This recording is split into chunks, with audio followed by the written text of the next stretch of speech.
Tuna wakujeni moja kwa moja kutoka hapa katika kaunti ya Kakamega, na hivyo basi hii leo tuko na mgeni wetu ambaye ni mwanasiasa na vile vile amekuwa akifanya huduma za kazi za kijamii kusaidia watu katika jamii katika masuala mbalimbali, na hivyo basi labda pengine niweze tu kuzungumza naye Dr. Justin Mutobera ambaye pia kwake anasema kwamba masuala ya siasa pia anayajua vizuri. Mutobera, labda pengine tueleze iwapo mtu atauliza Mutobera ni nani?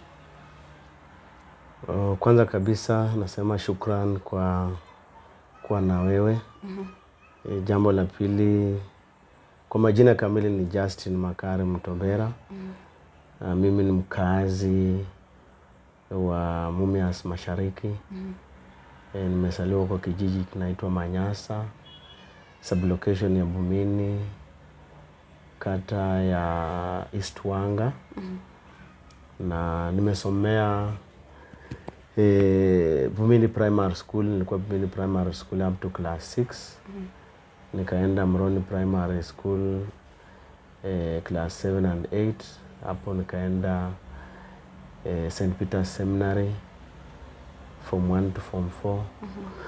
Nikaenda chuo kikuu cha Kenyatta, nikafanya Bachelor of Education Science. Nikihitimu kama mwalimu wa kemia, chemistry and geography. Baadaye pia nikasomea masters in project planning and management chuo kikuu cha Nairobi. Mimi mwenyewe niko na familia.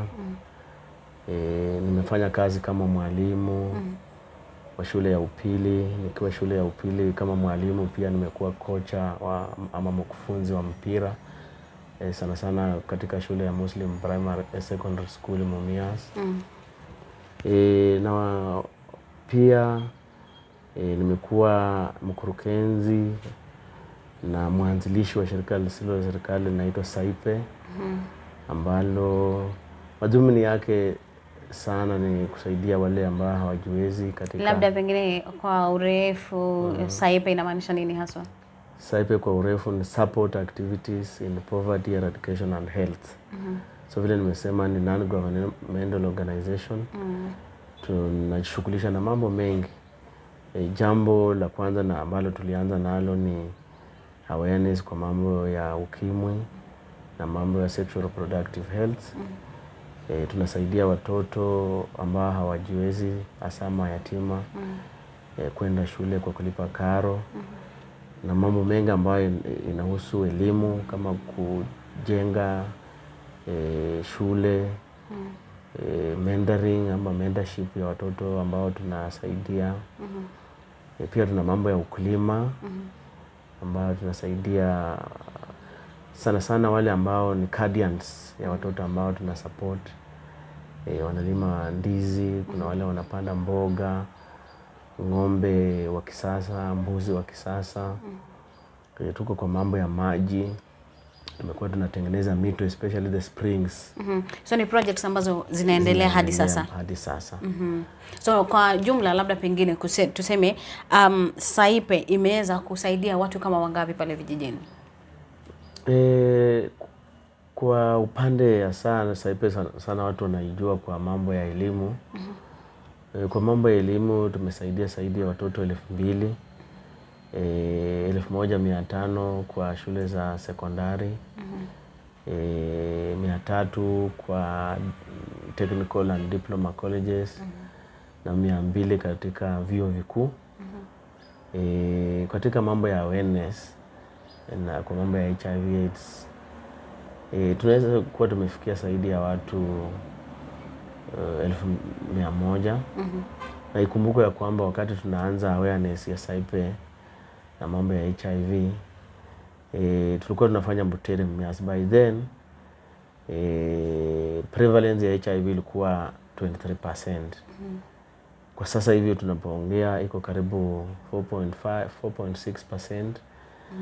Na siwezi kusema tu ni Saipe ambayo ilifanya hilo, tulikuwa mengine yaliingilia, lakini tunasema pia sisi tulichangia. Mlichangia kwa kiwango.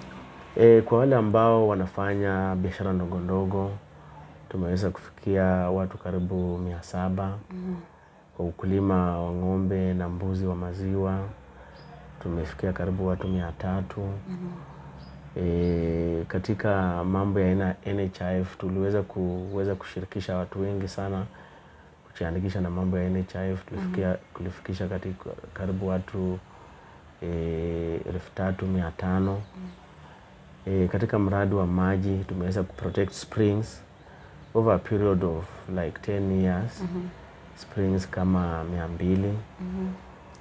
Na pia tunafanya ile tunaita capacity building.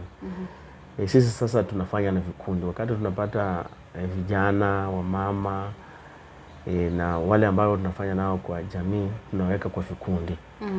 Tuko na vikundi zaidi ya 200. Na hadi sasa ziko active hizo vikundi. Ziko active. Hata zingine they don't need us na zinaendelea na mambo yao. So kwa hizi vikundi of course kuna wale wanafanya table banking, wengine wanafanya mambo ya ukulima, wengine wako na mambo ya welfare. Unajua huku kwetu pia mambo ya welfare sana sana upande wa matanga pia ni kitu ambacho lazima tutilie maanani. Kwa hivyo huwa tunafanya capacity building, tunajenga uongozi, leadership training kwa viongozi wa vikundi. Ili tukuwe na good governance, wakuwe na structures mzuri, ili pia wao waweze kusimamia na kuweza kutafuta pesa kivyao, kama kuenda kwa Women Fund, Enterprise Fund, mambo ya Uwezo Fund na mashirika mengine ambayo yanaweza kutoa pesa kwao. So capacity building and advocacy. Tunafanya na vulnerable groups kama watoto, wamama, wajane, people with disabilities, wako na mahitaji maalum. Kwa hivyo huwa tuna engage the government and other agencies kwa masuala ambayo inawahusu. Masuala ya watoto, tunajua katika eneo hili kumekuwa na visa vingi za unyanyasaji wa watoto, wa mama, watu walemavu. So we speak and engage the government on them. We also dialogue na government kwa mambo ya afya. Tunataka tuwe na vifaa na madawa hospitalini, huduma wa kutosha, na pia budget you allocated to that effect. So labda pengine hivi vikundi vyote ambavyo umefanya nao kazi, zile miradi ambazo labda mmewasaidia, mmempower watu, labda huenda ndio njia ni watu waliamua sasa huyu ametusaidia katika hiki kiwango, sasa inabidi tumchochee aingie katika siasa. Hiyo ni moja wapo. Na pia jambo lingine ni kwamba mimi nimefanya katika jamii. Na tumekuwa tunatumia rasilimali kidogo kubadilisha maisha ya wananchi. Kwa hivyo pia mimi ndani mwangu najua tuko na rasilimali mingi ama nyingi katika nchi yetu, hiyo taxpayers money, ambayo ikiwekwa katika matumizi mazuri itaweza kuleta mabadiliko ambayo kila mtu atakubali na sema ya kwamba tumepewa pesa kutoka serikali. Kwa hivyo msukumo ilikuwa wewe umetufanyia hivi, why can't you offer yourself pia tuwakilishe. Pili nami ndani yangu nikasema pia hii itakuwa fursa ya kuweza kutumia rasilimali ambazo tuko nazo kwa njia ambayo ni nzuri na kusaidia jamii zaidi. So hiyo pia ni msukumo ambayo niko nao na bado ninaendelea kuwa nao. Na pia unapoangalia, unajua mara nyingi watu ambao wameenda shule ama professionals wanaona siasa ni kama it's not their portion.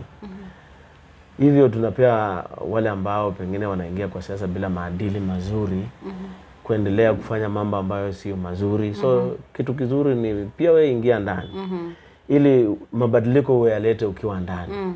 Lakini ukiwa nje na wewe unalia tu hii ni mbaya, na ili hali wewe ukipewa hiyo nafasi unaweza leta mabadiliko. Kwa hivyo pia ni msukumo ambao nilisema kwa hii mambo anasema is dirty, mimi nataka niende huko nifanya iwe clean, usafishe kabisa. Baadaye wewe mwenyewe ukasema kwamba sasa nimesikia kilio cha watu, wameniambia niingie katika siasa, na wewe mwenyewe pia ukasema wacha pia nijitose ndani. Mwaka gani ambao tunazungumzia sasa uliamua sasa wacha niingie? Mwaka wa 2012 niliingia. Of course kura ilikuwa 2013. But actively nilianza kutafuta kura 2012. Tukaenda uchaguzi 2013. Sikupita, nilipata kura 10,000 karibu 900. Ukawa pili. Wa pili, na aliyenishinda alikuwa na karibu 17,000. Na hili ni jambo ambalo sita kuongea kwa sababu kulikuwa na visa vya udanganyifu sana. Okay, kuna wale wanasema baada ya mtu kushindwa analia, kumekuwa na wizi, lakini kwangu ilidhihirika ni ile sikutaka kwenda kotini. Na kuna kituo kama moja naweza taja. Kulikuwa na kituo Musango Primary. Musango Primary ilikuwa na watu karibu wasiozidi 700. Lakini kura ambayo mpinzani wale watu ambao walikuwa wamejiandikisha. Lakini mpinzani wangu alipata huko kura 2,400 na mimi nikapata karibu kura 500. So ukiweka zote zetu pamoja ni karibu kura 3,000. Na hicho kituo kina watu ambao wamejiandikisha kupiga kura ni watu 700. Na ujue hauwezi kuwa na 100%. Na hiyo ni kituo moja tu. Sasa kama kituo moja mtu anaweza kushindia karibu kura 2,000. Na ambayo sio halali. Ambazo zijulikane zilitoka wapi. Yes. Unaona, na ndio kwa sababu pia tunasema kuna hiyo wakati ambao wana nullify elections at every level, be it presidential, be it parliamentary. Mimi ningependa pia waweke adhabu kali. Kwa sababu unajua kuibiwa kura ni kama tunaweza ilinganisha na treason. Wananchi wamefanya uamuzi kwamba huyo ndiye kiongozi wanataka. Sio maana kwa wananyimwa haki. Wananyimwa haki yao. Na wananyimwa na haki na mtu ambaye amepewa mamlaka na katiba ya nchi, analipwa pesa kwa ushuru wa wananchi. Kwa hivyo nafikiria hatujawahi pata adhabu kali kwa hawa wanaofanya hivi. Ndio kwa sababu that is why they go away with it. Yeah, they go away with it. So if you nullify an election, yule ambaye alisimamia ni nini umefanya? Kwa sababu tumeona na tumechoka hii mambo every year in and out tunalia wizi wa kura. Mimi nafikiria kumaliza mambo ya wizi wa kura, because there's a lot that goes in it, but mambo ya adhabu kwa wale ambao wanahusika, maafisa ambao wanahusika katika kufanya udanganyifu, itakuwa ni vizuri. They should be barred from holding any public office and even jailed, because the pain they bring on people is unbearable. 2017 pia nimesimama nikapata karibu kula 8,900. Nikakuwa nambari ya 3. Lakini ikumbuke ya kwamba wakati nilipoteza kura 2013 nilikuwa kwa chama cha ODM na Mheshimiwa Oparanya. Kwa hivyo 2013 2017 akaniweka katika serikali yake kama mshauri wa kisiasa. Tunasema ama uongozi, governance and strategy advisor, ambayo tumefanya naye kazi vizuri. Na wengi wameona mabadiliko katika kaunti ya Kakamega. Katika hiyo kazi kama political advisor wa governor Kakamega County, ambaye ni governor ambaye anasemekana kuwa amefanya kazi, anafanya kazi sana, ameanzisha miradi tofauti. Wakati ulikuwa political advisor wake, kuna changamoto ambazo ulipitia labda kufanya kazi na governor? Definitely lazima kuwe na changamoto. Na changamoto ya kwanza ikumbuke kwamba wakati Governor Oparanya anapata uongozi wa county alikuwa chama pinzani na serikali. Kwa hivyo kulikuwa na msukumo sana which handing kutoka national government. So yeye alikuwa ODM, alafu serikali kuu ilikuwa Jubilee. Kwa hivyo muhula wake wa kwanza ulikuwa muhula, ingawa alifanya kazi, na hiyo ndio ilimfanya akajulikana na kupata hata mwingine ya pili. Akachaguliwa mara ya pili. Lakini kulikuwa na pressure kubwa sana. Kila wakati wanatafuta makosa, mara hii. Unajua if you are on toes pia saa ingine unaweza kosa kufikiria vizuri na kufanya kazi. Lakini licha ya hayo alikuwa na mpango mzuri.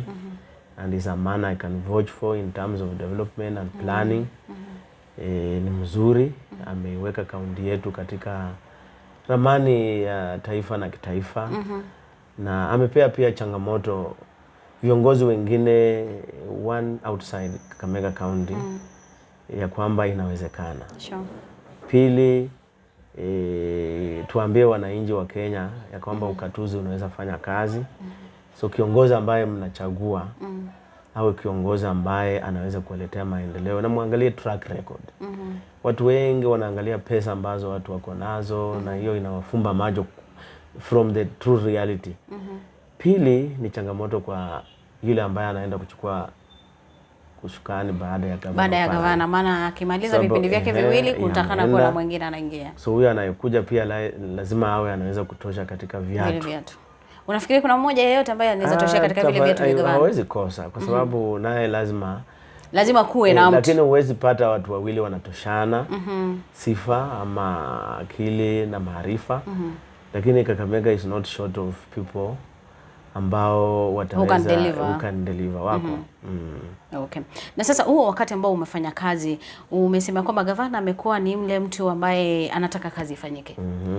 Kuna vile labda mlikuja mkavitana naye kidogo katika ile kazi yako ya unapofanya kazi zake na yeye anafanya kazi zake? Of course, unajua akiwa bosi yako kuna makosa utafanya ama ufanye vitu ambayo pengine ana feel is not up to standard.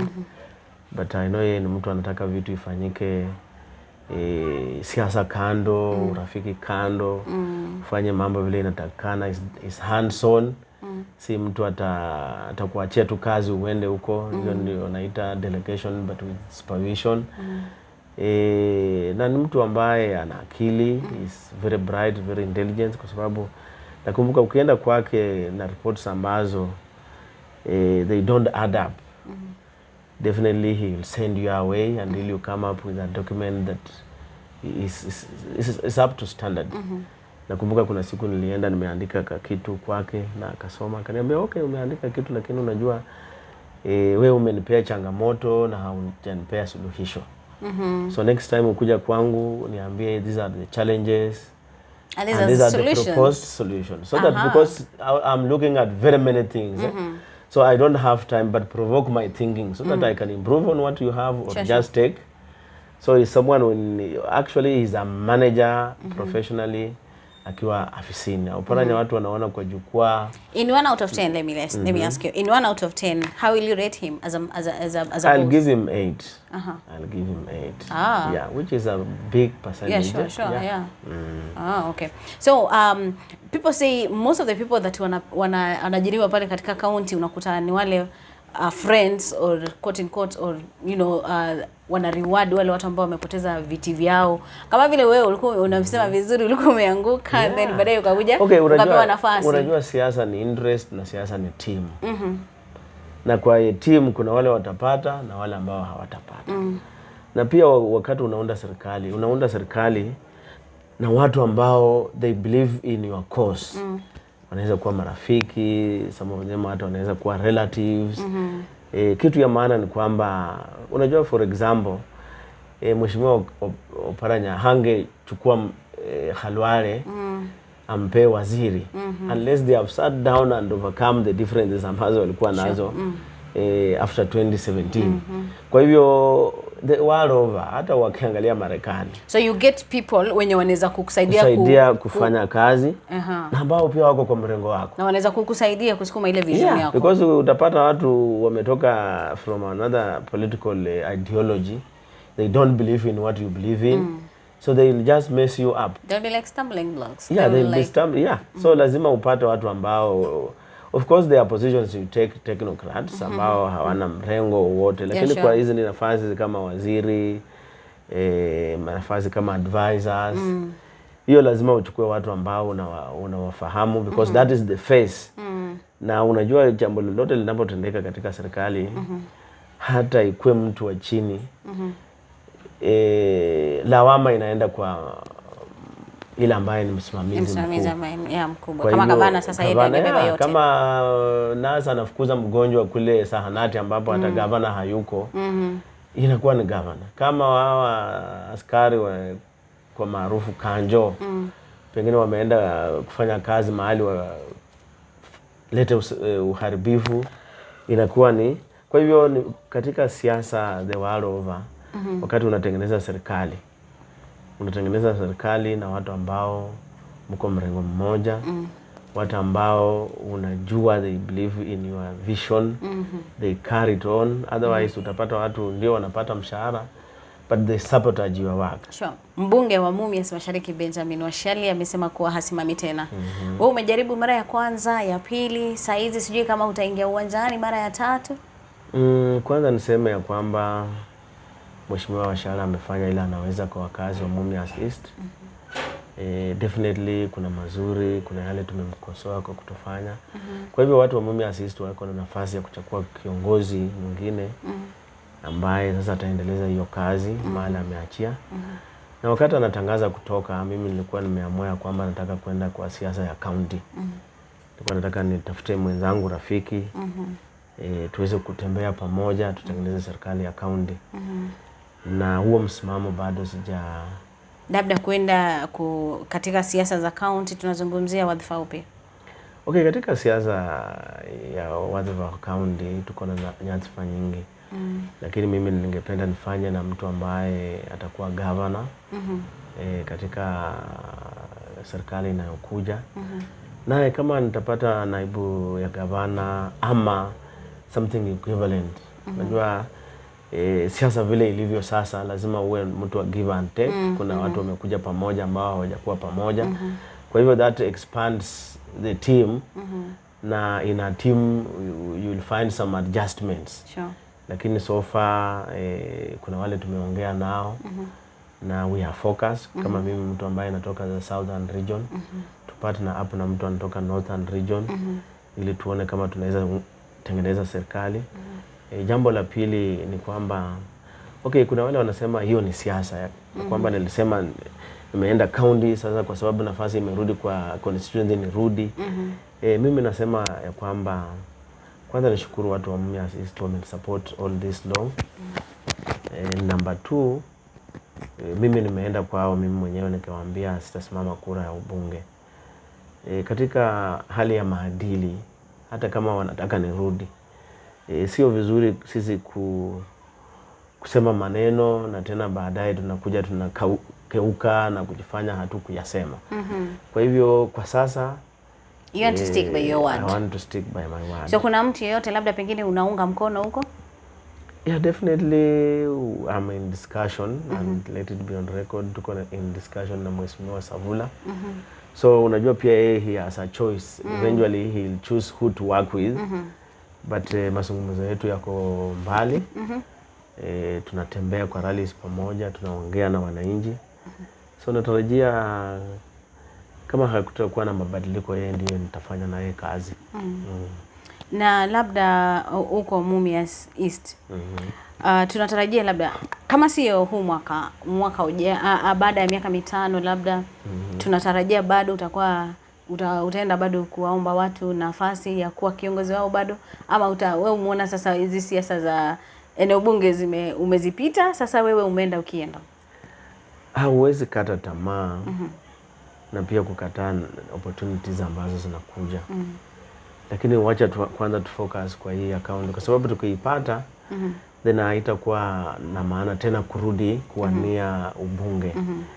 Na iwapo hatutapata, kuna other opportunities that will come up. Will present and themselves. Then we can talk about 2027. Mungu akitupea uzima wakati huo. Niulize, saa hizi kumekuwa na mambo mengi, kuna kuhama, kuna kuondoka na kwenda wapi na wapi. Unakuta ya kwamba viongozi wengi hapa hususan magharibi mwa Kenya wamekuwa wakiondoka wanaenda kwa chama kingine, wanagura hiki wanaenda kile.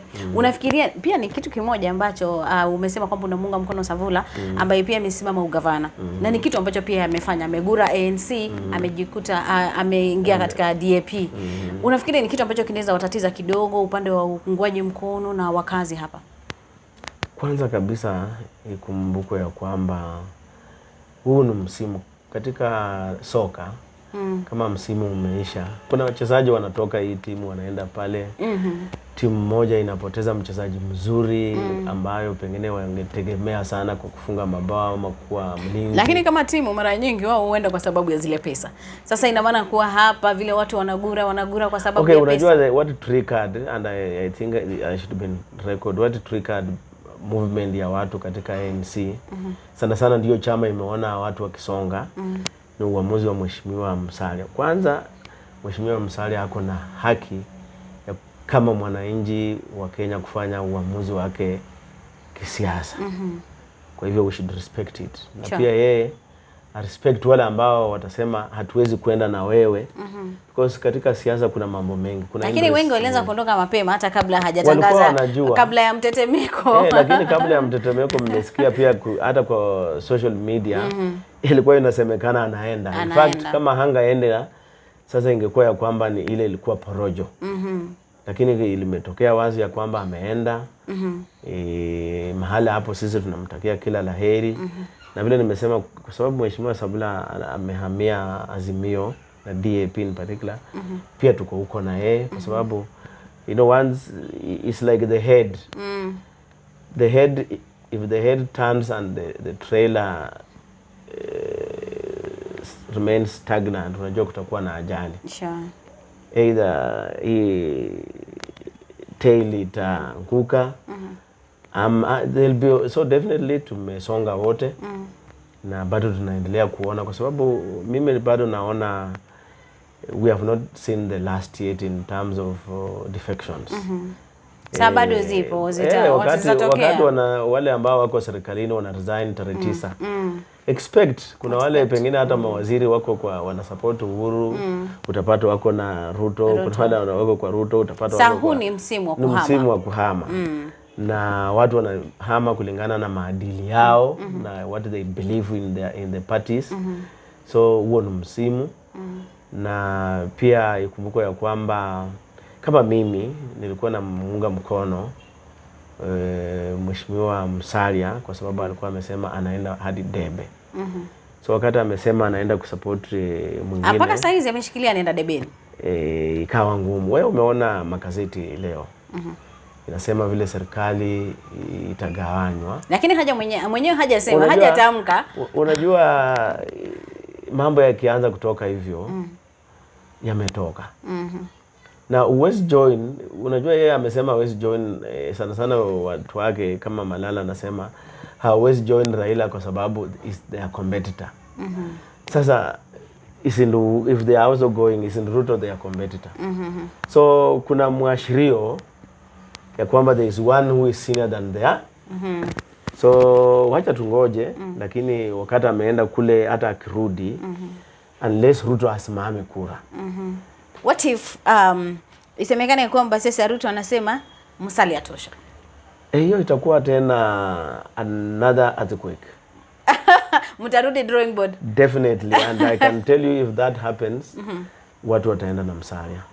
Yeah. Wale ambao wamegura wote wanarudi. So long as Ruto hasimami na anasema anaunga mkono Musalia, nimesema that will be another earthquake. A big one, and that will change the political scene again. And I'm sure if that happens, then Raila will forget president, because I know now Waluya watakubali kwenda na yeye, Rift Valley wataenda na yeye, Central will be even more freer to support so Musalia. Are you probably saying, or perhaps saying, that Musalia Mudavadi is lovable across yeah, he's lovable. But I think sometimes he makes decisions that leaves his supporters worried. And what I know is that a lot of his supporters, he had convinced them why they should not vote for Raila and vote for him. And now he has not convinced them why they should vote for where he has gone. So most likely, of course, hawezi enda bure. But he might not go with a big number. But of course, now they had a meeting the other day. Yesterday they had a meeting at Posta Grounds in Bungoma, and of course that was the meeting yao ya kwanza kabisa tangu wanasema saizi wanasema kwamba ni inaitwa Kenya Kwanza. So for them they are saying now there's an assurity that they are going to get Western votes and they are going to vote as a block. What is your feeling on that? Okay, my feeling is for Bungoma they can get some votes. Because one Wetangula sasa amekuwa huko viongozi wengi, lakini Bungoma it will be like 50-50. DAP itapata kura na pia Fort Kenya. But I know Trans Nzoia naona itaenda DAP, Kakamega will be DAP and ODM, Vihiga a little bit of ANC. So mimi naona ya kwamba especially in the Western, wajana na zile sehemu zingine ambazo tayari ziko kwa Ruto. In Western I don't think he will get more than 30%. But mwenyewe akisimama, na nimesema kama Ruto hatasimama na Musalia ape support yake kwa Musalia, it will be a different ball game. Na unajua siasa bado. Kufikia mwezi wa 4 hii mambo yote sasa tutakuwa tunajua nani anaenda.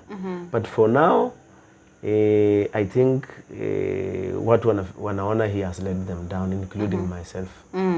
Yeah. Okay, leave alone Musalia and Raila and Ruto. Let's talk about you. Yes. If at all Savula says, I will not pick you as a deputy governor, what will you do? I mean, will you I don't want to jump the gun, but I want to say that unajua I cannot say my plan B. Na but you have a plan B.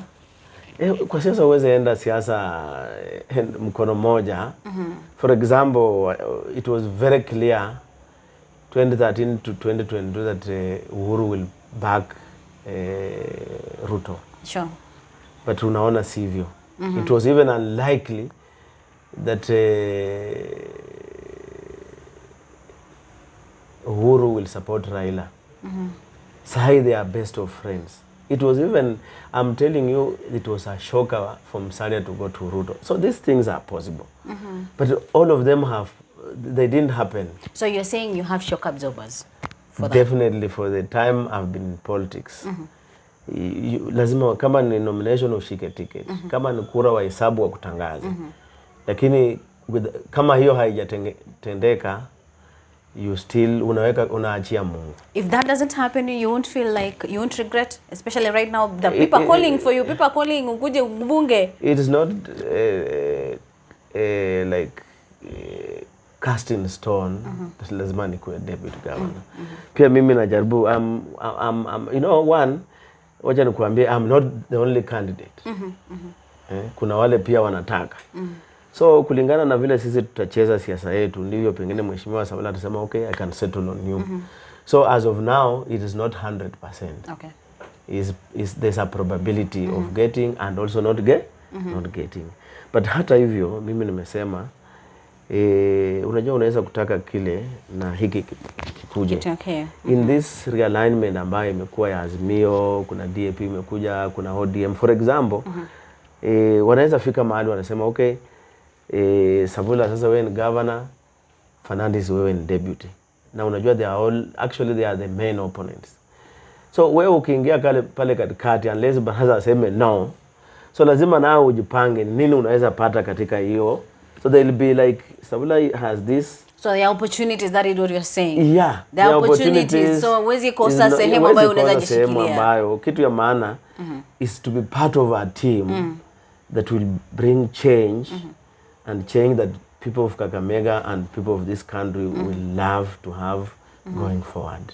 Yeah. Let me ask, kwa sasa hivi, iwapo kama mtapata ile fursa, wewe ni naibu gavana, Savula ni gavana, mambo yepi ambayo mnaenda kuzingatia kwa sasa, ambayo mnaona gavana Oparanya labda pengine hakufanya ama amejaribu lakini hajafikia kiwango fulani ambacho mnaona nyinyi mnataka kuhakikisha kwamba mnatekeleza? Okay, mimi siwezi nikasema kwa niaba ya lakini kwa mazungumzo yenu unajua kuna mambo ambayo mmezungumza. Lakini mimi ukiniuliza mtazamo wangu, afya ni kitu ambayo inataka to be fixed.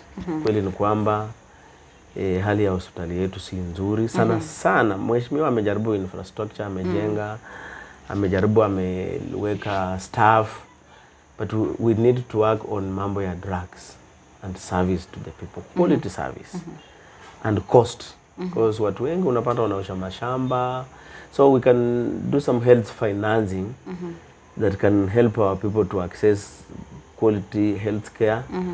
And hii watu wa kutembea kwenda Eldoret ama Kisumu for referral, you know, just that movement, because unapata mtu wako hali mbaya, hawana pesa, tafuta ambulance.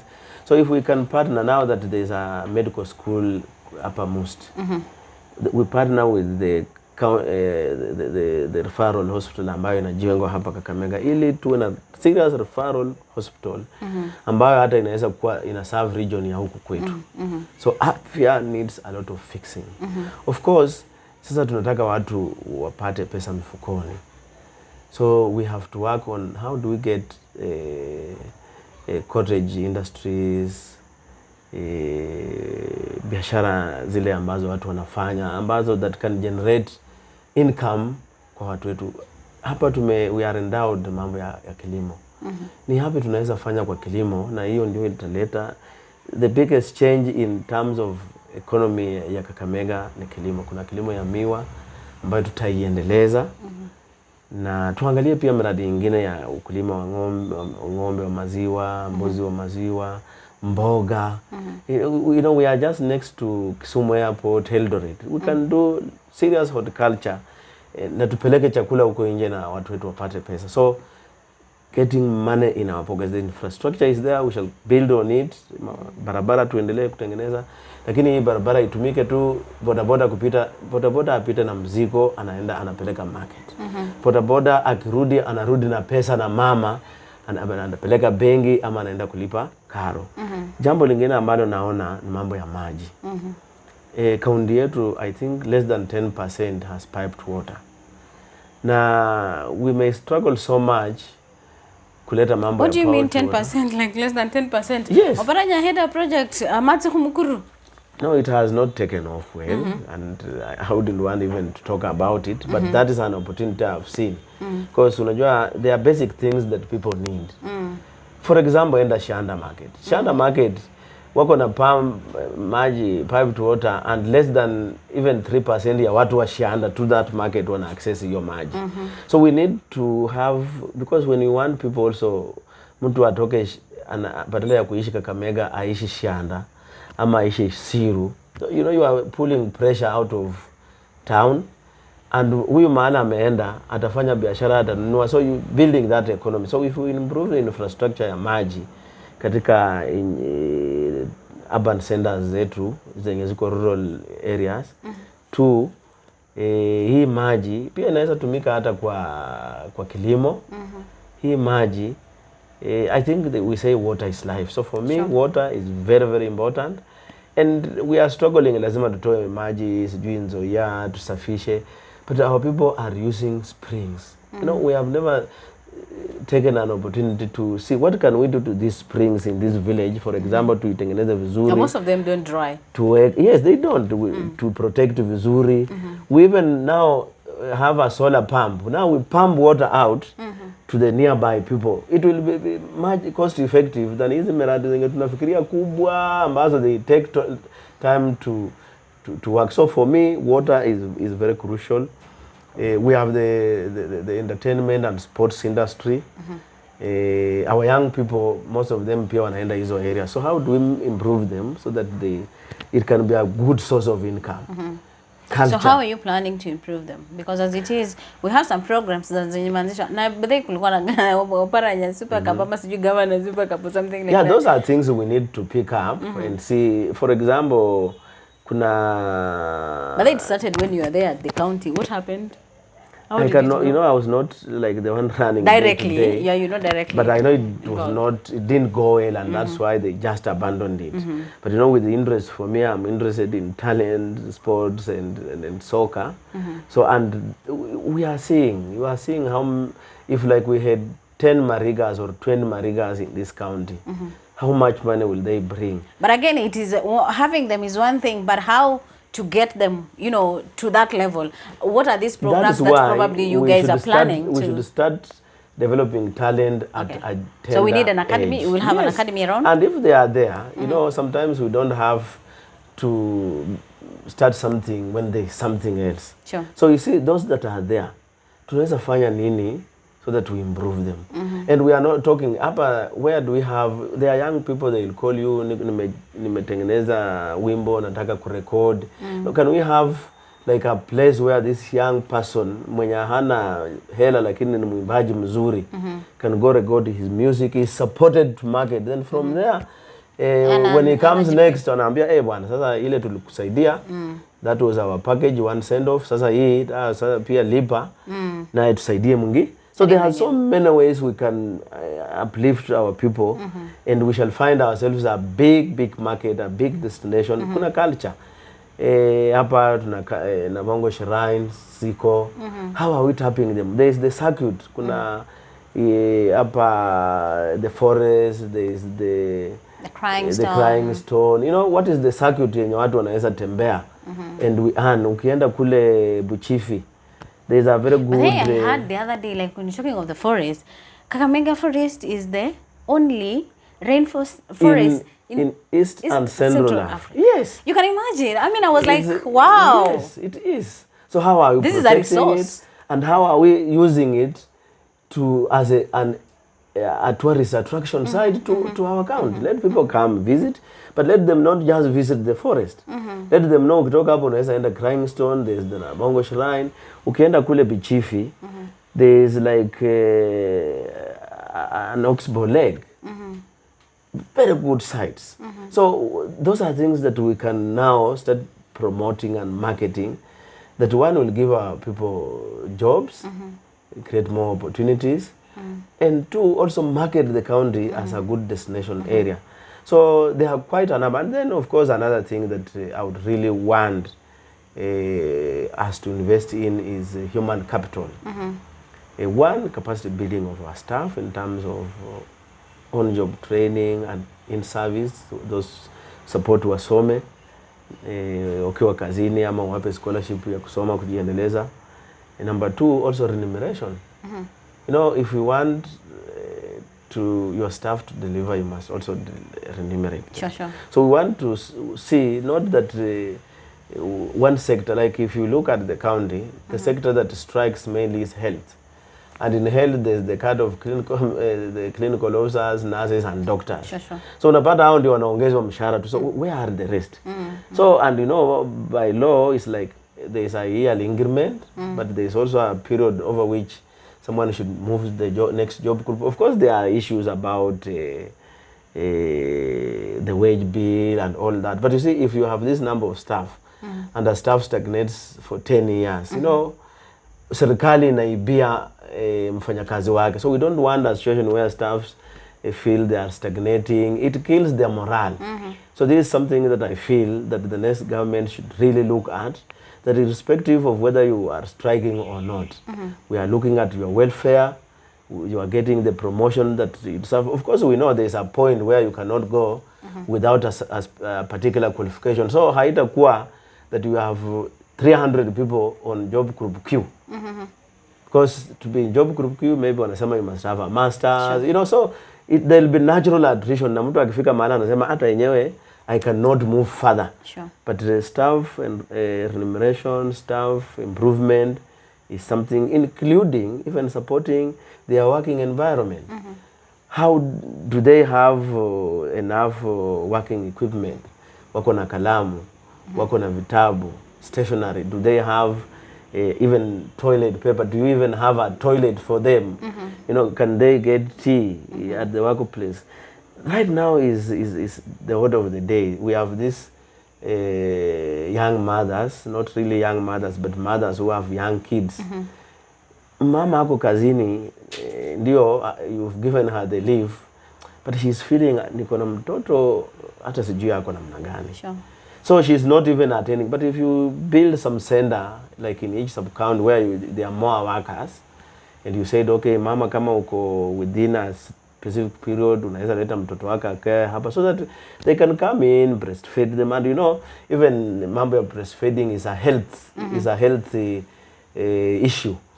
So there are things that you need to do to your staff, and your staff will feel motivated. I know there are challenges of funds. There are challenges of, apart from even just funds themselves, there's even cash flow problems. But you can work around it, say that maybe you freeze some employment for some time, and then take care of the staff you have well, manage transition so that also not all senior staff retire at the same time, and when the staff who is ready to take. So there's a lot that I feel you can do. We can do. Remuneration is actually one thing that everybody would really want to be to ensure that something has to be done, because many of the people, we have professionals, but they're not being paid so well. One thing that I really wanted to know, what are you guys going to do, if at all you as a deputy governor in Savula as a governor going to do, especially when it comes to matters Mumias Sugar Company or sugar sector as a whole? Because it is an economic pillar here in Western region, Yes. and many people lost jobs, and it is something that really needs to be addressed. If at all somebody has to come and somebody really has to address the issues of Mumias Sugar. True. So what plans do you have if at all you're given the leadership of this county? I may not talk comprehensively, but one, there are reports that have been generated by these different teams on the revival of Mumias Sugar. Right now, it's in the process of being revived, but one, and which is very important, is subsidies for farmers. For example, we would say farmers who are planting the first, we call it plant, first crop. We subsidize as much as possible on plowing, the fertilizers, the farm inputs, and even transport, Sure. so that they are able to pick up. But first things first, the company is not working as at now. It's not crashing, but they are doing land preparation in the nucleus. It was stopped. Yeah, of course it was stopped, but we hope it will continue. So one, of course, there will be a lot on cane development. And I'm saying cane development, we must subsidize what the farmers are putting in to encourage them to come back to crop farming. So basically, actually, for me, I've been in this area for some time, and I believe that farmers actually, it's not like they don't want even to plant cane. Yes. Where will they take cane? And that's why if Mumia starts roaring, That is if. yeah, Underline if in bold of capital course, I'm letters. very sure I'm talking of if it starts working, then they'll have a place to take. So that's why we are also watching keenly on, they told us 6 months it will be roaring, but of course we know there are also court cases. Sure, sure. So we would even like to appeal to, you know, what Mumias Sugar and the impact of Mumias Sugar, either positively or negatively, has to people is so huge, and to a very large population, over 5 million. So if And it's not actually only locals of Mumias Yeah, or it's Kakamega. countrywide. It's actually countrywide. So when that company is in the state in which it is actually an economic crime for those who brought it down. So I would just appeal, I know we have sugar barons and all that. I would just like to appeal that, you know, because most people are hiding in court cases just to delay the process. But you know, when things are not done above board, then someone gets an advantage of going to court and delaying, appealing.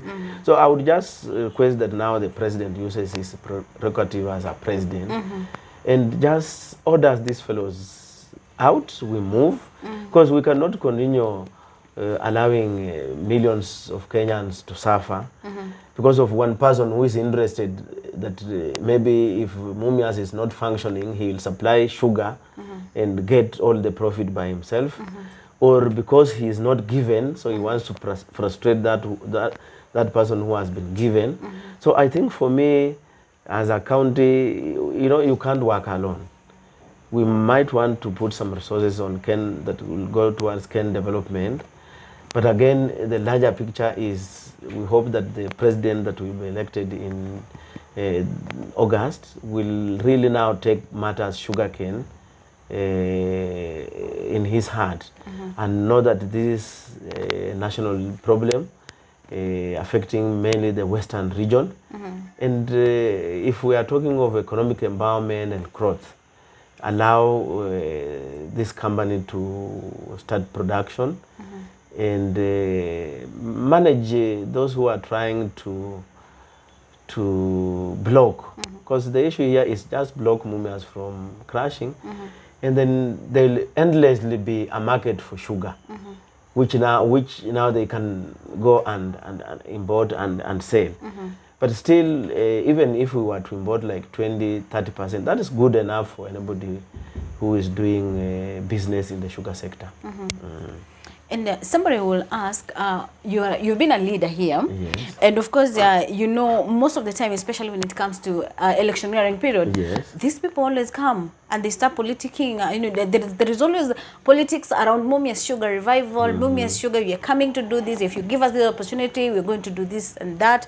Do you think these people are genuine right now, or it is politics as usual? Of course, the fact that Governor Paranya is involved gives it a little bit of credence, confidence. But again, we know that he doesn't have the powers to do certain things. So I think for me, the person who has the answer is the president. And that's why we are appealing upon him. You know, like the president knows, it is during the reign of his father that we got this company.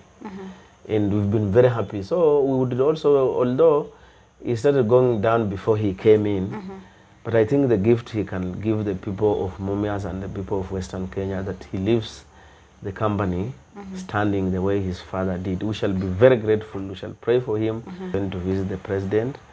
I had an opportunity to be one of them. And Martha's sugarcane was the first one. This one that was this one last, that was yeah. It last was, year. This one was last week.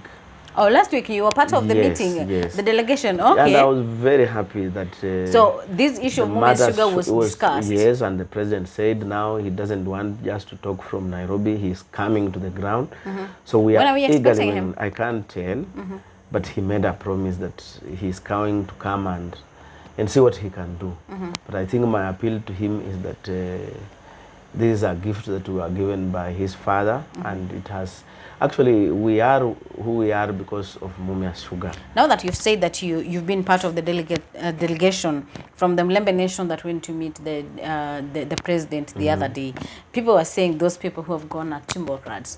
You talked matters Mumias sugar development, factories here in the yeah, everything was raised, and the person who read out the memorandum, Mheshimiwa Omnyinyi, read out very key things that if the president did or started doing will be key. We didn't want to go so it was not like the earthquake. Yeah, it's not earthquake, but also certain happenings create certain opportunities. Sure. And I think even if it was some part of a creation of the earthquake, to me, it was an opportunity to lay bare, and which I was satisfied. Because I've not been there, and we have also been those who think that everybody who goes there is Timbokrat, but the president listened and promised to act. And I just feel that if the spirit that I saw there is upheld, then definitely we are headed in the right direction. Yeah. As a president in his own discretion, do you think that it's just for him, ordering, calling somebody and telling them you're supposed to do this and that? That is now what we expect him to do.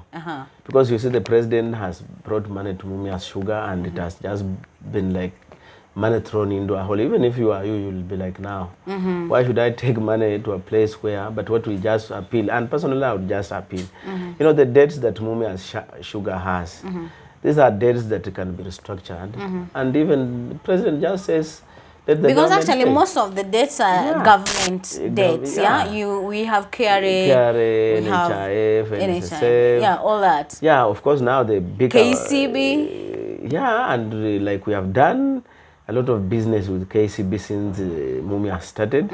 We would also wish to look at them and say, we've made profit by engaging with us, and we would wish that we also look at it and say, there's this debt.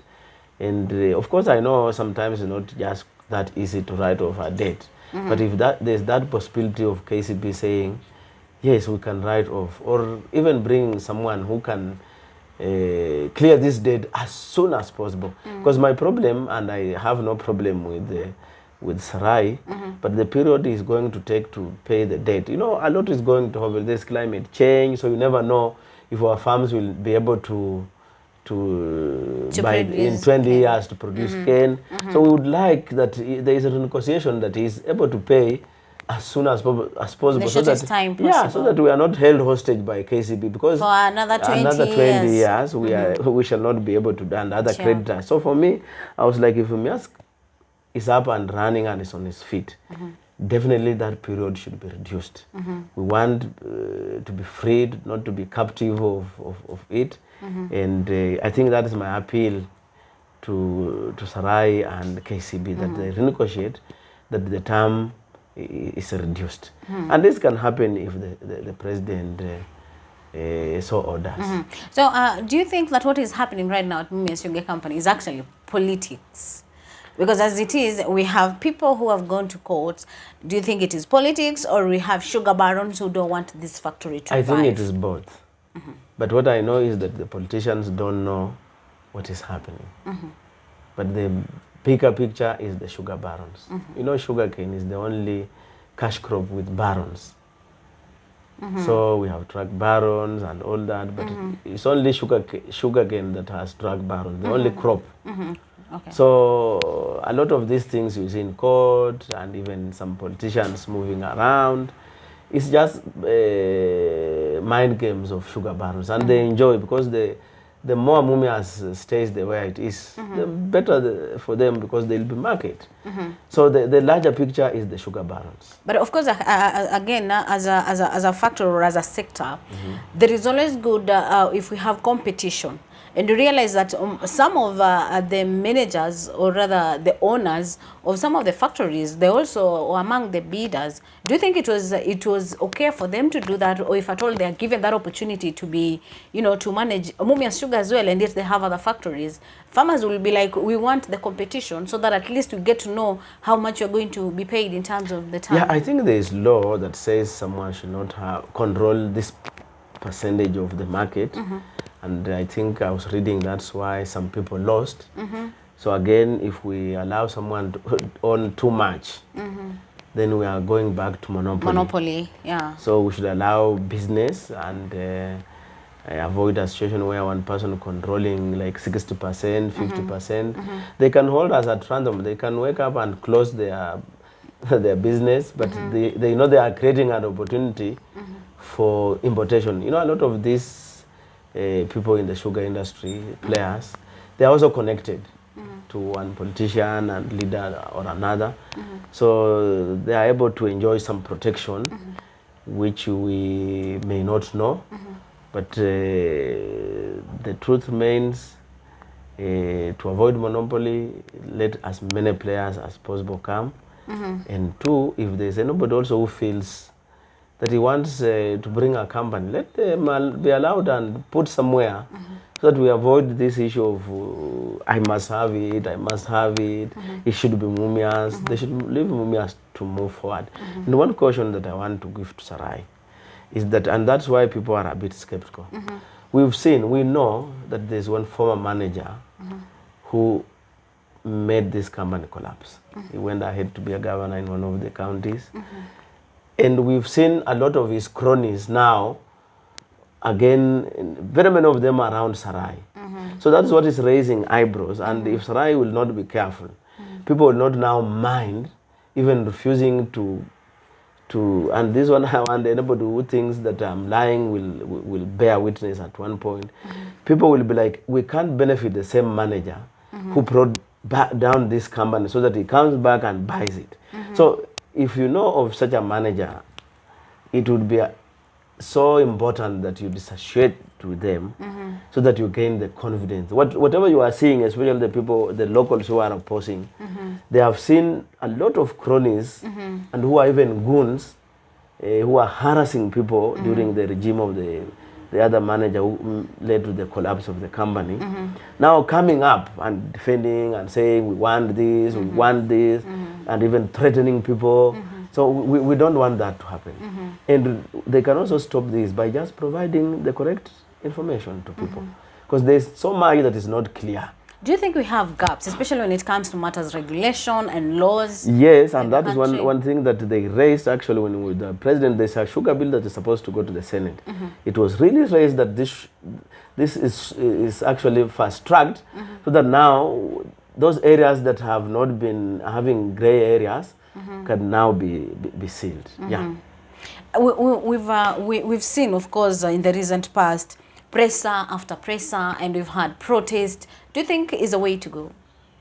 No, I think the way to go is to sit everybody down. And sometimes, and I would urge the governor that let him not feel that people who are complaining are like against. Let him, he's the leader.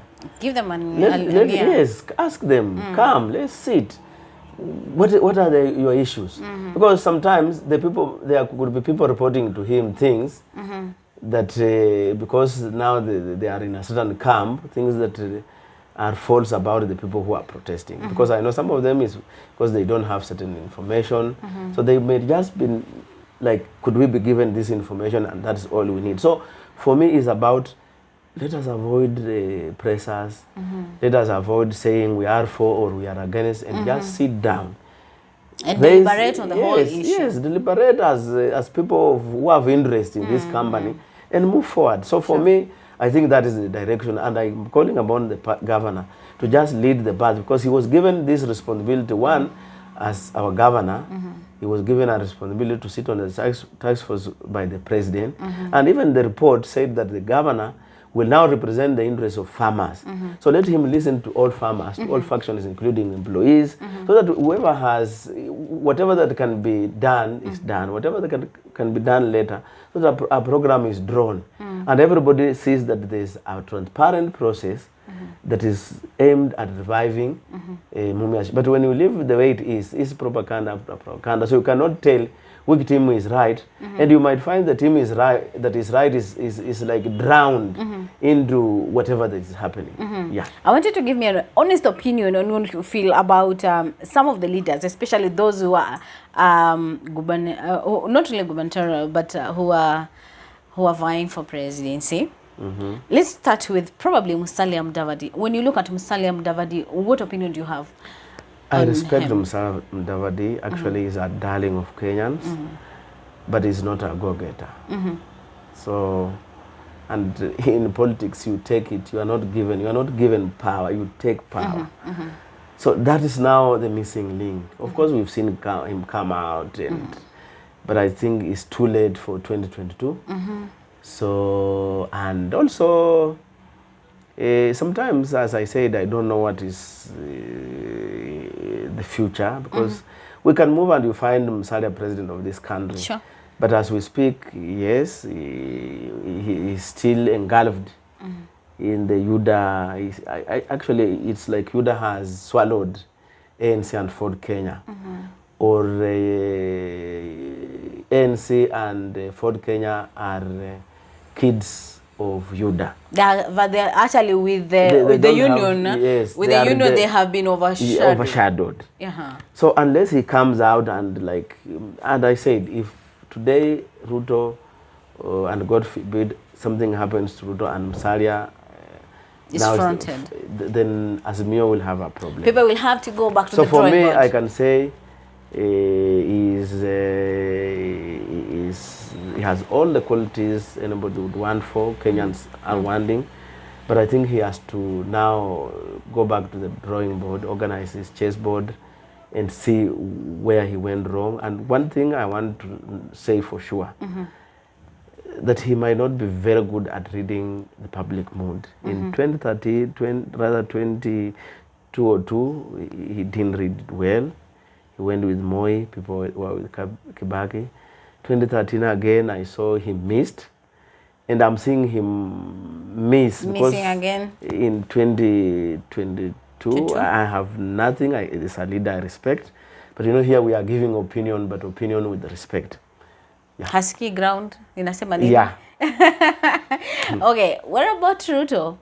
Your honest opinion. Ruto is shrewd, is tough.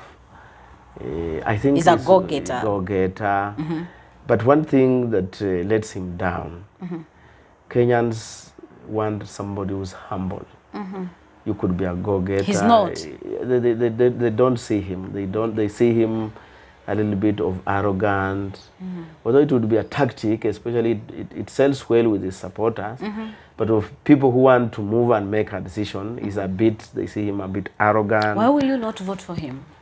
I have not said. Of course, the fact that he has been in government for 10 years and still promising what he promised us when he joined government. That's where I feel, and I think it's in the eyes of most Kenyans, that sometimes he tells lies that are very obvious. For example, he comes to Kakamega and says the road from Shianda is complete. And we are there. Yes. You know, those things when you say in the public eye, it could be politics. But those of us who use those facilities feel, our leader, why can't you acknowledge there was a problem? So sometimes... so probably according to him, being in government, according to him, probably money was processed and, you know, they believe that everything was done. Then why can't you say that rather than say it is complete and when you are even on the same road? So I think sometimes there's an element people see insincerity in him and even doubt his belief in God. But I can say he's a man to watch. He could take it, or the future. He has a future. He's also still young. But given our history, we've seen when you are, and I think also, this is the first time we are having a deputy president wanting to be a president, and in disagreement with this president.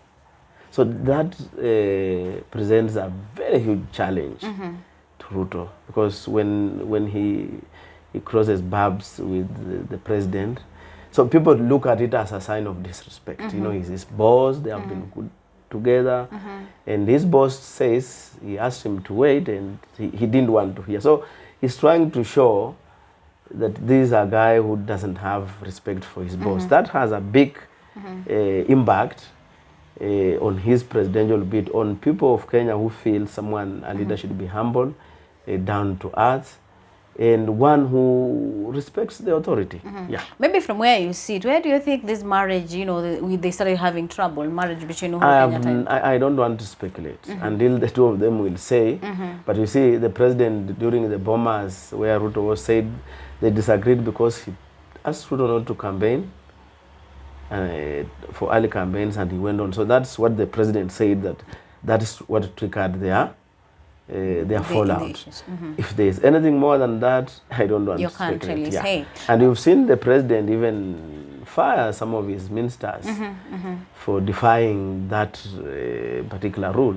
Yeah. So do you think this issue again? I remember the president saying that 2 billion are being stolen. Is it 2 billion that are being stolen every single day? Yes.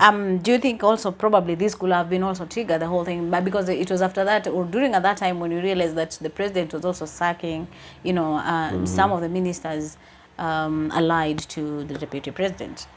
Yeah, you know, definitely the president is a appointing authority. The deputy can give you a name, but ultimately the president is the appointing authority. Sure. So if the appointing authority feels you are not taking the instructions, then the right thing to do is to dismiss you. So he has the right to whether you are brought, whether you are brought by A or B, the president has the right to take action against anybody he feels is not helping to further his agenda. Yeah. You've worked closely with the ODM party leader, Raila Odinga. You've vied on ODM as well. How do you rate him? Yeah, I think he's a likable leader, and to me is the leader we need.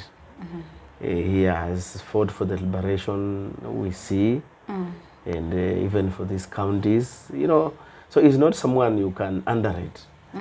He has also come of age. If you listen to Odinga talking now and Odinga 5 years ago, he's now a statesman.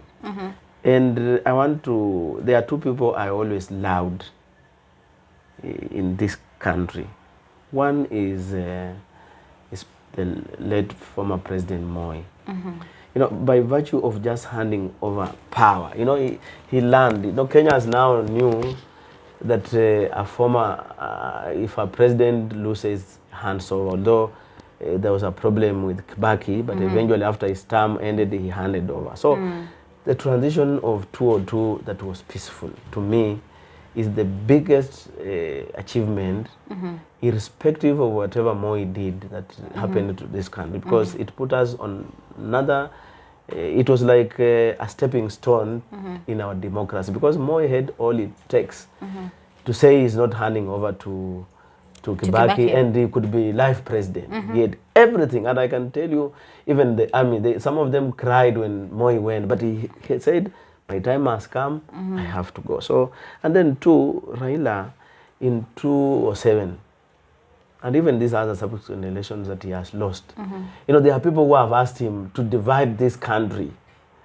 I'm sure if Raila was the power hungry, they say, definitely he would be having a part of Kenya with him as the president, or just destroyed us. So when he steps back and goes for handshake, you know, there are those who look at it as tumbo, umenuliwa, but I think he acts for the best interest of this country. I'm sure Raila had the moment he would be the Karangs, those who disturb in Uganda, you know, we would be having warlords.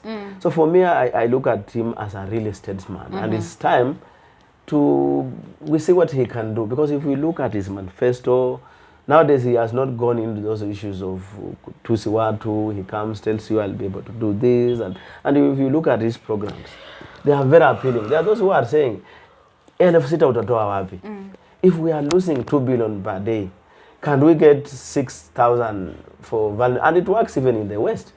When this pesa was there, ilianza, you know, people think it was just Uhuru or Kibaki. It was a coalition government project. The funds that they give to vulnerable families. So it is also possible, because mimi na wewe, maybe we can afford some breakfast, but there's somebody, if he eats a meal today, he doesn't know when he'll get another meal.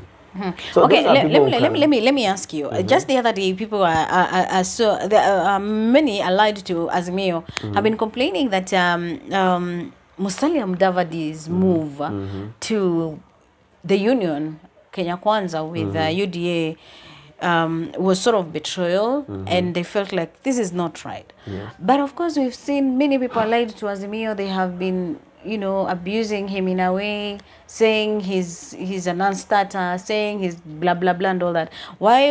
Somebody will ask, why are they even complaining right now that he's gone the other end, when they said hana nguvu, hana uwezo, or something like that? Yeah, you know, that is politics. And number two, if you realize, the Azimio people have had a lot of respect from Musalia until he decided to move.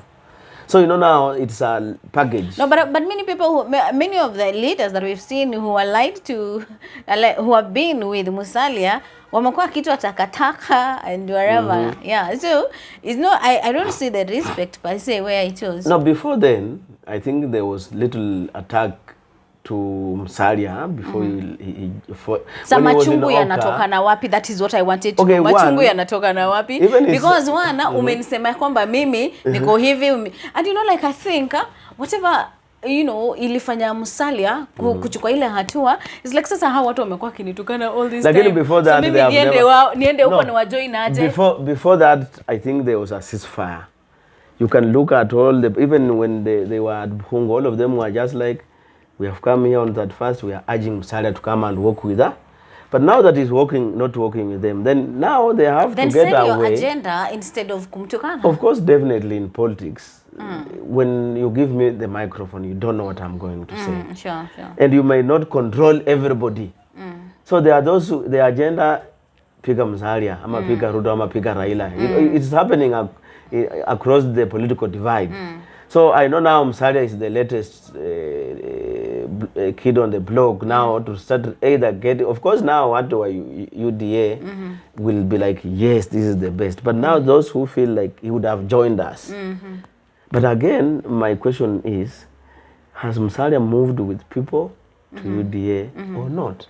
For him, the other day, Jana, he was saying at Poster Grounds in Bungoma that actually, yes, you guys, you are buying off my MPs and some leaders from ANC, but the issue is that the defection is not like it is only the leaders who are defecting and not people on the ground. People on the ground still loves us. People on the ground still will be with us and work with us as ANC. That is fine, but I also want to tell you one thing. The people who have moved away from Musalia have been the greatest supporters. In fact, they are the ones who have held Musalia up to where he was. Who are these people? Kamala, he was always preaching Musalia.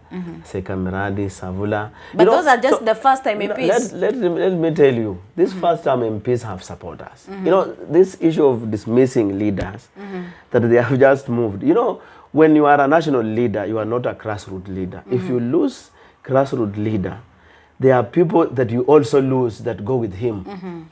So there are people who would follow Musalia because Hamala is there. Has because, told them, let's go. Because Aseka is there. And remember, these MPs have not been performing dismally. There are MPs who are like... the likes of Aseka, he has done so well. Even look at Navlin. You know, like for him, so they are not MPs who are going to lose actually, we have MPs, even if they go independent, they'll still make it. So wherever they go, they are going to move with people. So to me, dismissing them, and you know that is always the language when people leave you.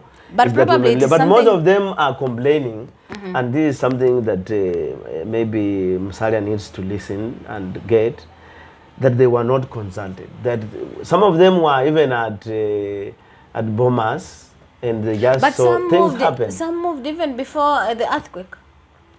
You know, let me tell you, in politics, there is what goes on as rumors. Oh, okay. But there is what my leader tells me. I say there is this, and then tell, oh, Violet, no. So I go with what? So as far as most of them are concerned, they are saying, Musalia told them he's going up to the deputy and he's not in negotiation with the deputy president. So when now the deputy president arrived, it caught them by surprise and they were like, what? And I just talked to my party leader yesterday. So the issue of consultation is very important. Communication, actually. In leadership. Yes. Because I'm helping you to drive your agenda. So can you put me in picture? Because so that if so you they take felt a like decision, they were left out. Yes, of the if whole you take thing. a decision, I'm part of the decision. But otherwise, if you do it alone, and I know the mood on the ground, because most of these leaders, but the likes of Tindi, I think they were at Bomas. So they felt like the decision. That's why I'm telling you, them even there's a time I met Tindi at the airport. And you know, Tindi was telling me, oh, I'm not happy with Sabula, he moved, I was really surprised that he moved. But this is also the pressure from his constituents. Most of them are telling them, my friend, if you're not here, then you're good to go. So as much as you might think that they have been bored and all that, and time will tell. The only thing that will make Musalia strong, if Ruto says Musalia Tosha. So there is, according to you and whatever you're telling me, that there is a paradigm shift, especially when it comes to matters politics right now in the country. There's a paradigm shift. Musalia has taken his decision, which people say it is his decision. Some agree, majority don't agree with it, and I would like to be among those who are saying I don't agree, because I just joined him recently. He assured me he's going for presidency. So, but if we went for presidency, and I want you to mark my words, if Ruto goes for presidency and Musalia goes for presidency, definitely Musalia will be a Ruto's project. But if Ruto supports Musalia, even if it will be Ruto's project, people will support him. Yeah. Okay. And so one is that the first term during devolution, we had a number of MPs who are, who were elected on a ODM ticket. The second term, this last term, only 2 of them, like the MPs, were elected here in Kakamega County. Where do you see ODM probably in, after 2022? Because people are saying actually ODM has died. And of course, now that the DAP has come and it is in Azimio, many of them, the MPs, like today, Tindi has declared that he's vying on DAP.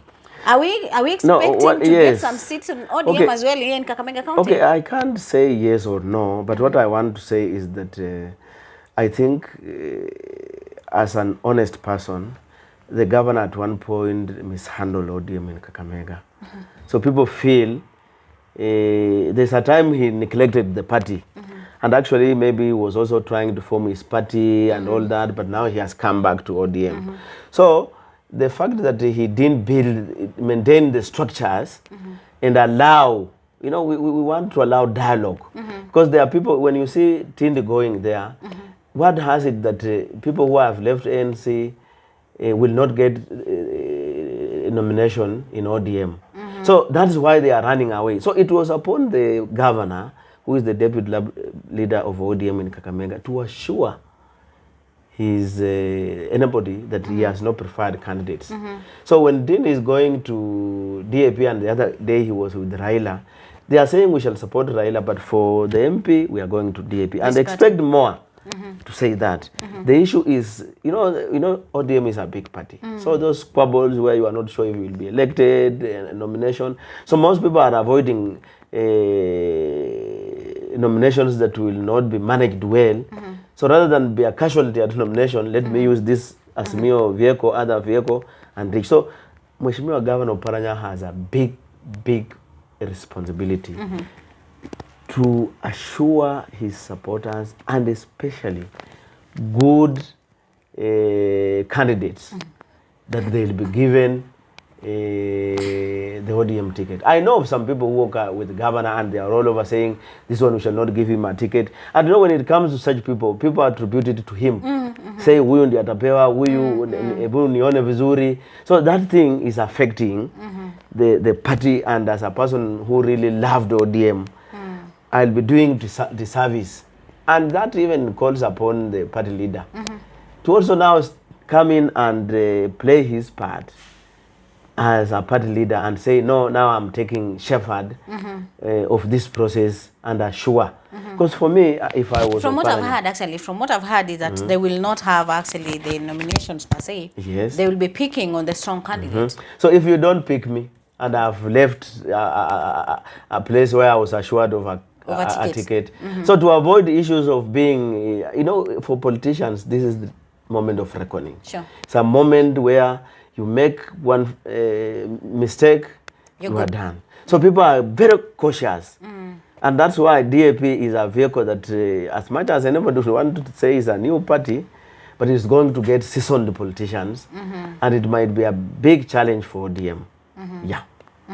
And from where you sit, do you think joint nomination will do for those parties who are, you know, are supporting Azimio?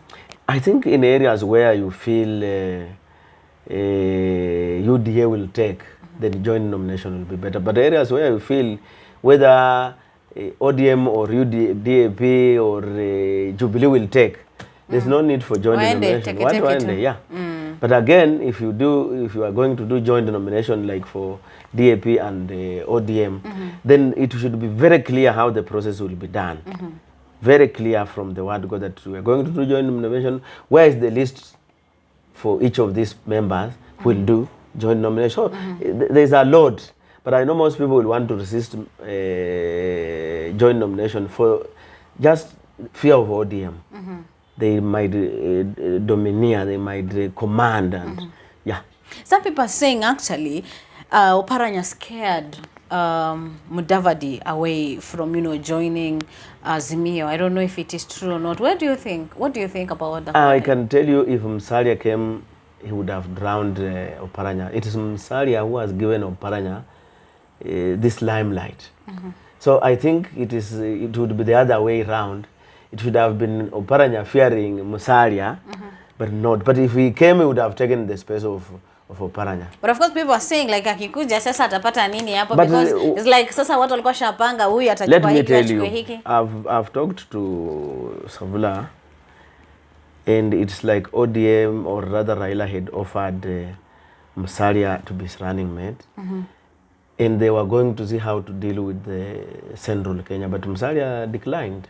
No, but how will that even be? Because but okay, you know this is possible from Musalia. So if Musalia was offered, he may not want to accept. One thing is that Musalia walikuwa wamemwambia ni debe, kama si debe don't even come to us again. That's why I'm telling you. Now, by virtue of going to the other place where they have said he'll be chief minister, and here you are now given... those are just speculations. We are not like sure that he's going to be a chief minister. minister. Yeah, but it's not speculation. You know, so it is on tabloids, yeah. But one thing is something that has come up on a national paper. But we can't really say. He has not said. He has not said. He definitely deny. He cannot say it, and the deputy president has not confirmed. So we will not go with that. Yes. So let's say, okay, Musalia Mudavadi amesema ya kwamba yeye anaenda mpaka debeni. So we're not going to like, okay, anaenda kwa chief minister or something like that. We're not very sure about that. So yeye amesema anaenda mpaka debeni. Waluya walimwambia we don't want anything else. Uende kwa debe, usipoenda kwa debe tutajua wewe ni mwoga wa ajabu. And he has been supporting Raila all these years, and he was like, oh, it is now time Raila kuni support. Let me tell you one thing. In South Africa, when Mandela was becoming president, you know, he was not the best. We had this Thabo Mbeki, we had Jacob Zuma, the current president. No, they decided that let us rally behind Mandela, and our turn will come. You know, sometimes it's not like all these fellows can be presidents, but there's also one person at a time. Musalia is not very old. He has time.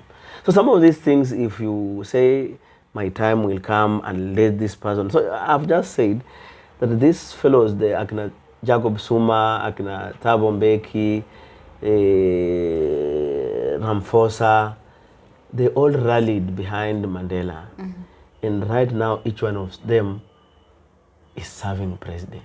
Or has served as president. But one thing is that people will like say, when you support me, do you think I don't get, you know, we all know, and I think some of these things we should not be reminded. We all know that Raila has won elections, and the elections have been stolen. So, you know, you would be telling me that you didn't make it, but you know, if they are stolen, then you shouldn't get tired of supporting me until we get. Number two. But now, okay, for me, I think with the issue started where NASA, there was an issue there. I don't know where the rain started beating them. I think for me also. But wakati alienda kuapishwa akasema alienda peke yake, and so the handshake pia kaenda peke yake, and I think that is where the issue started. That one I want to tell of Raila and team that kuapishwa was not terms or in the agreement of NASA. So that one was just a way of trying to get another chance. But two, I think also some of the things that are happening now is how the bigger brother that saw them handled the NASA principles. I think there, I want to accept that there was a mishandling, and which maybe it would take Raila, and of course now it's late, he would have just come out on publicly and said, I'm sorry, we did mishandle you for one reason or another. And that is a public apology. Come together, we work together, we move together. I think that one, whoever was advising Raila, I think that was the worst advice he was ever given, and he should fire all those people who advised him, because there was no need to pick quarrels with Musalia and Wetangula. There was no need to remove Wetangula from minority leader. I think they were picking wars that were not necessary, that have brought us where we are, although of course there will be some votes lost by virtue of these fellows walking away, but they will not be meaningful to create a change. But let's see how it goes. But that so for Musalia working together with Raila, yes. Let's say the union between Musalia and Raila, and then we have another one, Musalia and Ruto. Which one do you think probably we can have Luyas voting as a bloc from your end? The Musalia Raila would have been much likable. Or Musalia alone, but Ruto, you are seeing, you are not new in Jerusalem. You are seeing the reaction of the public. Even whatever I'm saying is about the public perception. Sure. Because, and that's why I said that sometimes our senior brother Mudavadi, when he's supposed to go with the public, he leaves the public. But as we speak now, a lot of Western, apart from Bungoma, which is 50-50, I think they were like, if Musalia was not ready, then he would have shown us the Azimio way. Do you think we as a country will reach a place whereby we will be, playing politics that are clean politics without money changing hands? Obasanjo one day said that democracy with poverty is ideal. And our poverty levels are very high. And most leaders you hear they are being bribed and all that. Some of them do it so that they can also fulfill obligations of their electorates. Watu wanataka matanga, wamefiwa, hospitali, fees, even the CDF, but people still come to you.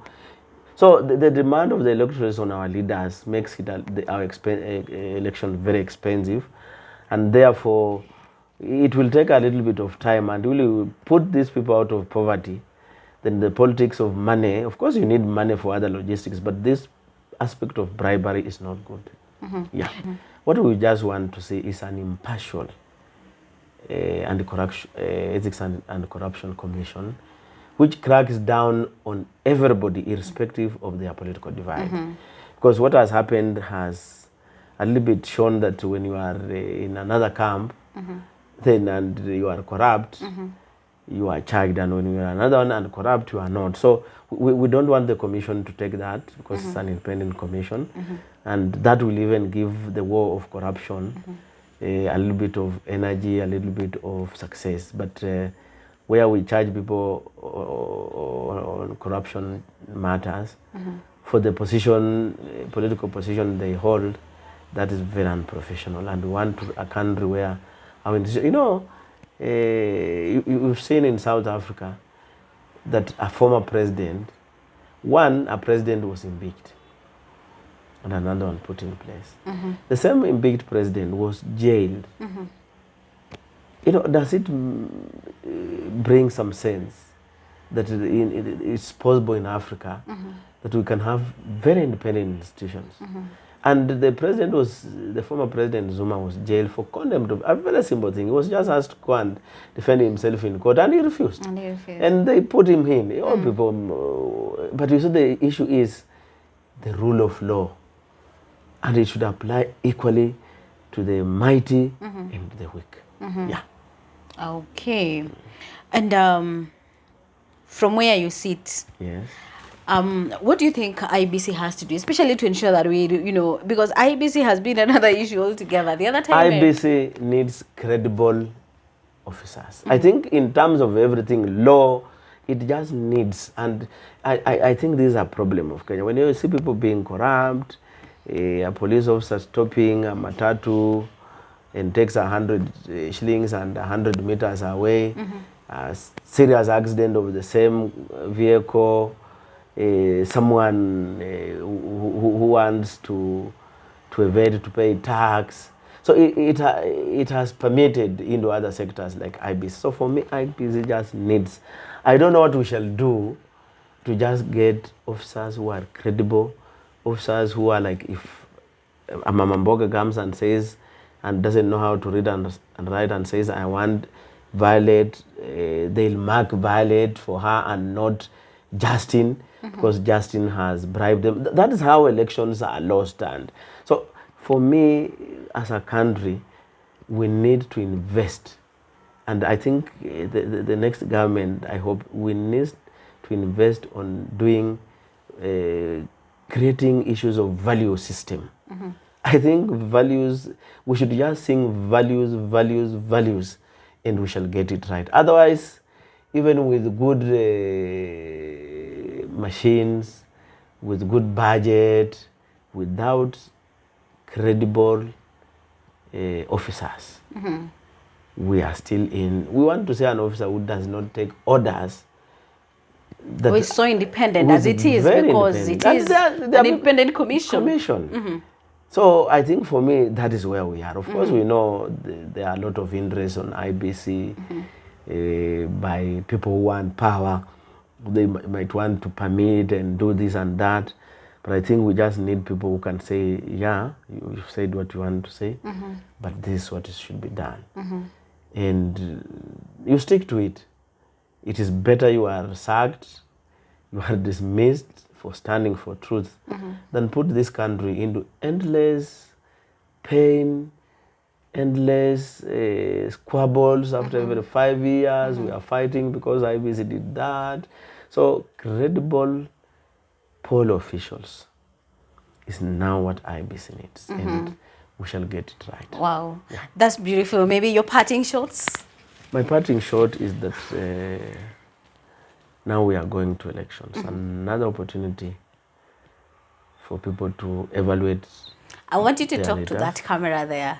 You're talking to our viewers out there. Yes, we are going out for an election to elect leaders who are going to manage our resources, our affairs at different levels for the next 5 years. Let us get it right.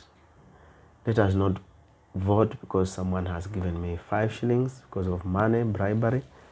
Let us not vote because someone comes from my tribe, my clan. But let us vote because someone has a manifesto, someone has ideas that resonate with you. If the wheelbarrow resonates with you, well and good. If the other guy of Azimio also resonates with you, well and good. So for me, that is my parting shot, that let us get it right this time, and let every person involved in the management of elections play their part, be impartial, and just deliver to Kenyans what they really wish to get. Thank you.